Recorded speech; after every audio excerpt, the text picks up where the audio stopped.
Hi friends, आज हम लोग इंडियन सिविलाइजेशन एंड कल्चर का 10वां पैराग्राफ समझेंगे। गांधी जी कह रहे हैं कि I am no hater of the west. West मतलब पश्चिम सभ्यता, वेस्टर्न सिविलाइजेशन या यूरोपियन सिविलाइजेशन, है ना।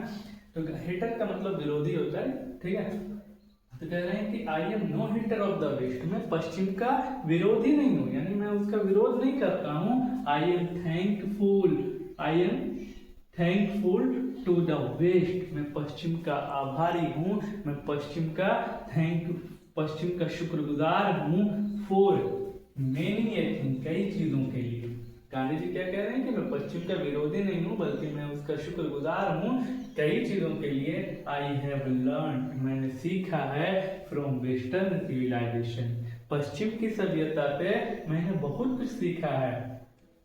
बट लेकिन I am thankful to modern civilisation, और मैं आधुनिक सभ्यता का भी शुक्रगुजार हूँ। फॉर टीचिंग मी, मुझे ये सिखाने के लिए, डैट की if I want India to rise its fullest height. Rise का मतलब उठाना और फुलेस्ट हाइट का मतलब बहुत ही ऊंचा। तो कह रहे हैं कि इफ आई वांट, यदि मैं इंडिया को बहुत ऊंचाई पर, फुलेस्ट हाइट, बहुत सबसे सर्वोच्च शिखर पर ले जाना चाहता हूं, तो कह रहे हैं कि I must tell my countryman. Countryman कहते हैं देश में रहने वाले लोगों को, देशवासियों को। तो I must tell my countryman frankly, तो हमें यानी मुझे हमारे देशवासियों से, मेरे देशवासियों से खुलकर बात करनी होगी। तो फ्रैंकली का मतलब होता है कुछ भी नहीं छिपाना, खुलकर बात करना, है ना।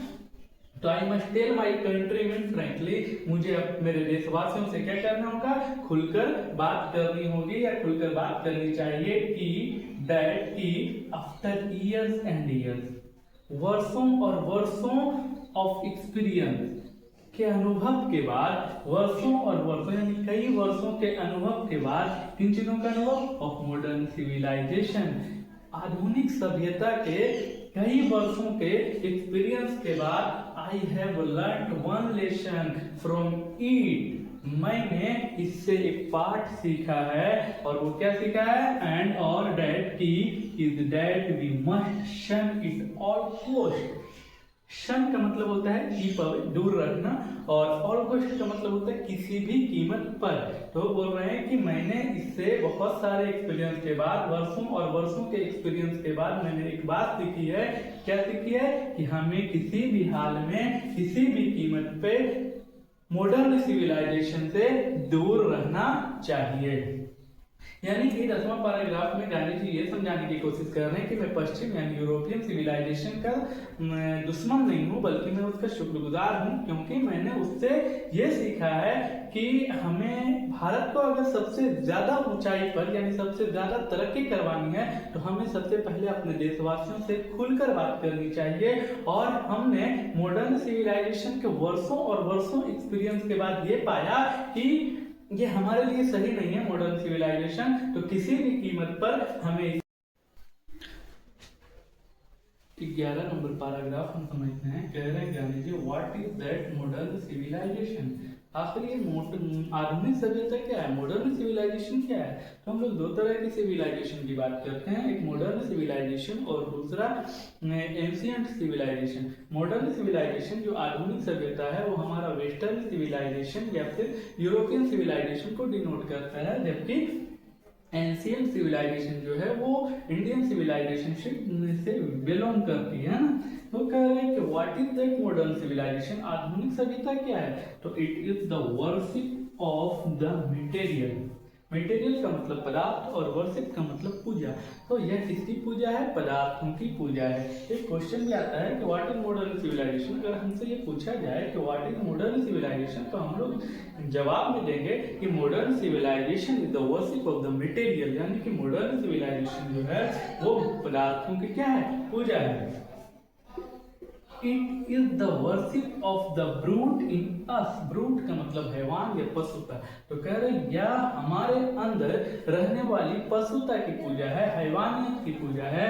It is unadulterated materialism. Unadulterated का मतलब होता है कंप्लीट, पूर्णता। तो यह पूर्ण रूप से क्या है, भौतिकवाद है।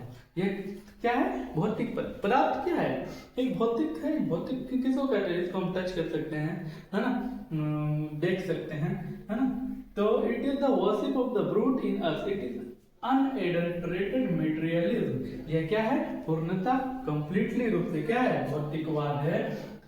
Civilisation is nothing if it does not think at every step of the trend. Trend का मतलब होता है विजयी। ट्रेंड का मतलब क्या होता है? विजयी।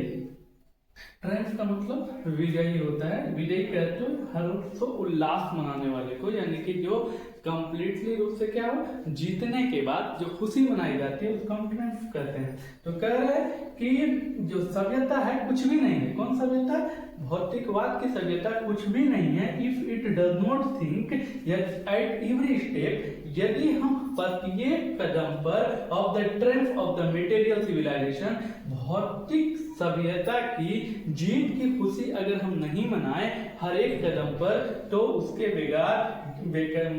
बगैर ये मटेरियलिज्म सिविलाइजेशन, भौतिकवाद की सभ्यता कुछ भी नहीं है।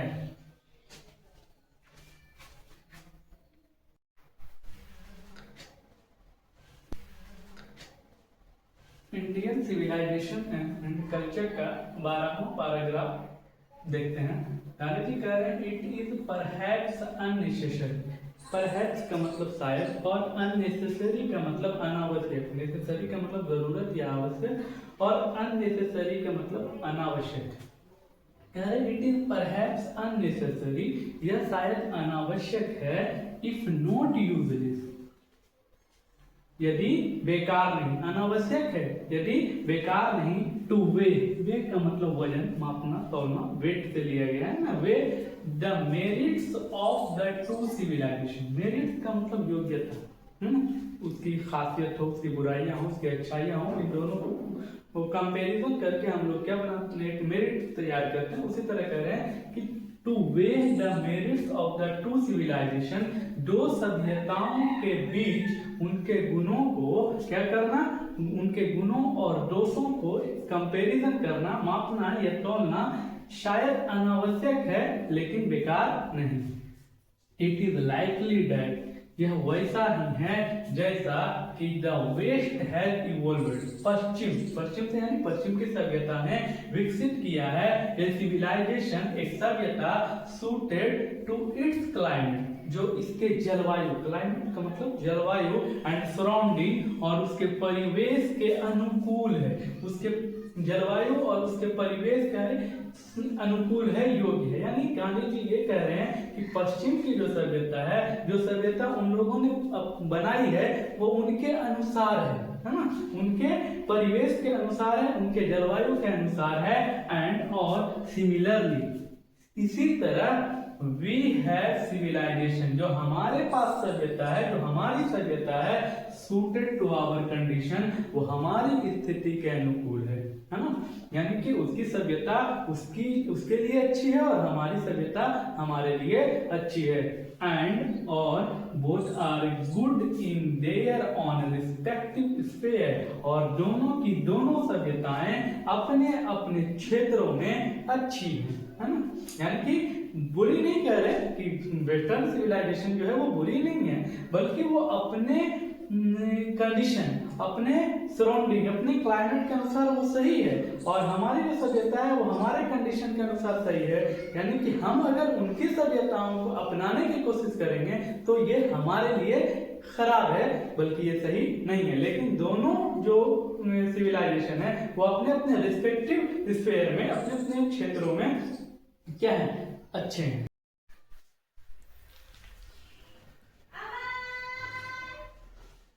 तेरह नंबर पैराग्राफ देखते हैं।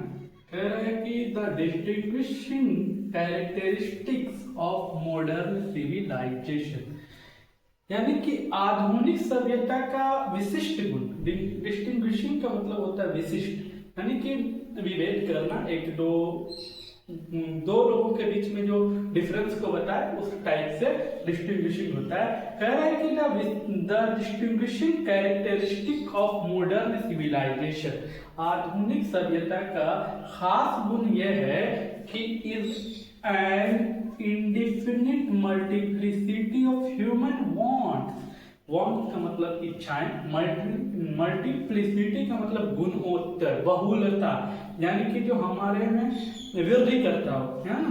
इंडिफिनिट का मतलब अनिश्चित, यानी कि अगला पैराग्राफ में ये समझाने की कोशिश कर रहे हैं कि जो आधुनिक सभ्यता है ना, वो ह्यूमन वांट्स यानी कि मानवीय इच्छाओं को अनिश्चित यानी बहुत वृद्धि करना सिखाता है, यानी कि हमारी इच्छाओं पर कोई कंट्रोल नहीं रहता, यानी कि कोई भी चीज हमारी जरूरत जो होती है, हम जब उसको प्राप्त कर लेते हैं, अचीव कर लेते हैं, तो फिर क्या होता है ना कि हमको लगता है कि हमको कुछ और चाहिए, हमारी ये इच्छाएं पूरी नहीं हुई, हमारी वो इच्छाएं पूरी नहीं हुई। तो जो मॉडर्न सिविलाइजेशन है वो इंसान की इच्छाओं को गुणोत्तर यानी बहुलता वृद्धि करना बतलाती है, यानी कि the distinguished characteristic of modern civilisation, आधुनिक सभ्यता का विशिष्ट गुण यह है कि is an indefinite multiplicity of human wants, मानवीय इच्छाओं की बहुलता में अनिश्चित वृद्धि करती है। The character of ancient civilization is an imperative restriction upon, और कह रहे हैं कि प्राचीन सभ्यता, मॉडर्न सिविलाइजेशन तो आप लोग पहले ही जान चुके हैं कि वो यूरोपियन सिविलाइजेशन को कहा गया है या वेस्टर्न सिविलाइजेशन को, लेकिन जो हमारी सभ्यता है, प्राचीन सभ्यता है, वो इंपेरेटिव का मतलब होता है अनिवार्य रूप से, रेस्ट्रिक्शन का मतलब होता है प्रतिबंध लगाना, उसको रोकना, है ना। तो जो हमारी सभ्यता है उसका गुण ये है ना कि वो हमारी इच्छाओं पर and strict regulating of these want, ये हमारी इच्छाओं पर स्ट्रिक्ट रेगुलेटिंग यानी कि बहुत हार्ड रूप से वो क्या करती है, अनिवार्य रूप से प्रतिबंध लगाती है। यानी कि दो तरह की सिविलाइजेशन हम लोग पढ़ रहे हैं, पहला मॉडर्न और दूसरा एंशिएंट। जो मॉडर्न, इसको हम इस तरह से समझते हैं कि जो मॉडर्न सिविलाइजेशन है वो हमारी इच्छाओं पर काबू नहीं लगाती, वो हमारी इच्छाओं को और बढ़ाती है, लेकिन जो प्राचीन सभ्यता है वो हमारी इच्छाओं पर क्या करती है, नियंत्रण करती है, काबू करती है, प्रतिबंध लगाती है। द मॉडर्न और वेस्टर्न, आगे देखते हैं ये दोनों के बीच में क्या किए हैं। इंस्टेबिलिटी का मतलब असंतोष होता है, इंस्टेबिलिटी का मतलब असंतोष होता है। इसको इस तरह से समझे कि वो चीजें जो हम प्राप्त कर लें और उसके बाद फिर हमको दूसरी चीजों की इच्छाएं महसूस हो, तो वो असंतोष की स्थिति में होती है, उसे इंस्टेबिलिटी कहते हैं। तो आगे कह रहे हैं कि द मॉडर्न और वेस्टर्न यानी आधुनिक और पश्चिम सभ्यता के बीच में एराइजेस का मतलब उठना या अस्तित्व में आना, असंतोष तब आती है। देखो यहाँ पर मॉडर्न सिविलाइजेशन और वेस्टर्न सिविलाइजेशन के बीच में डिफरेंशिएट किया गया है कि आखिर ये दोनों अलग क्यों हैं। तो पहला तो हम लोग समझे थे कि यहाँ पर कि मॉडर्न सिविलाइजेशन जो है वो इच्छाओं को जन्म देती है, जबकि एंशिएंट सिविलाइजेशन जो है वो इच्छाओं पर रेस्ट्रिक्शन लगाती है। लेकिन आगे हमारा कह रहा है कि इन दोनों के बीच में, मॉडर्न और वेस्टर्न सिविलाइजेशन के बीच में जो असंतोषजनक स्थिति पैदा तब होती है जब really from want of living faith in future state and और therefore also in divinity. Divinity का मतलब होता है ईश्वरीय। हम लोग है ना भाई, हम लोग एक खुदा, एक अल्लाह, एक ईश्वर, एक गॉड पे विश्वास करने वाले हैं। तो वही कह रहे हैं कि जो मॉडर्न सिविलाइजेशन और वेस्टर्न सिविलाइजेशन के बीच में असंतोषीय स्थिति तब पैदा होती है जब want of living faith in a future state and therefore also in divinity, यानी कि जो मॉडर्न सिविलाइजेशन है, जो आधुनिक सभ्यता है, वो ना तो फ्यूचर में विश्वास करते हैं यानी भविष्य में विश्वास करते हैं, और ना ही दैवीय शक्ति में यानी ईश्वरीय में विश्वास करते हैं।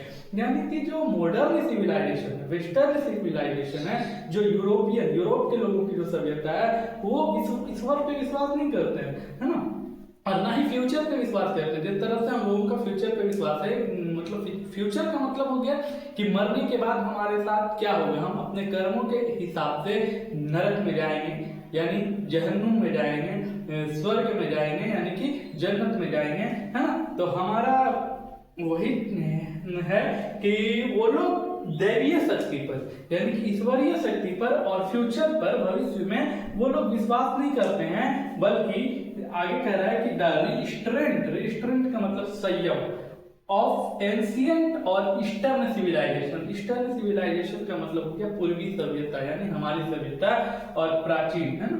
तो कह रहे हैं कि the restoration of ancient of eastern civilisation arises, कह रहे हैं कि जबकि पूर्वी या प्राचीन सभ्यता संयम तब उठती है फ्रॉम ए बिलीफ, एक बिलीफ पे निर्धारित है, यानी कि हमारी जो सभ्यता है वो एक विश्वास पर है, टिकी हुई है ना। यानी कि हमारा मानना है कि एक गॉड है, हम उसकी इबादत करते हैं, हम एक अल्लाह की इबादत करते हैं और मरने के बाद हमारे कर्मों के हिसाब से हमें सजा दी जाएगी या फिर हम अच्छे कर्म करेंगे तो जन्नत में जाएंगे। तो ये हमारा बिलीफ है, लेकिन ये मॉडर्न सिविलाइजेशन यूरोपीय सभ्यता के लोगों का मानना नहीं है।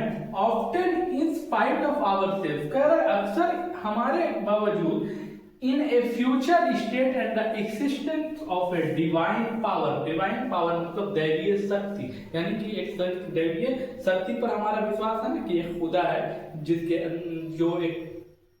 जिसके पास बहुत सारी शक्ति है, बहुत सारे पावर है ना, जो पूरी दुनिया को चलाता है। तो वही कह रहे हैं कि in a future state and the existence of divine power, और एक दैवीय शक्ति के अस्तित्व में आता है और फ्यूचर यानी कि भविष्य पर विश्वास करता है। यानी कि दो तरह की चीजें हैं।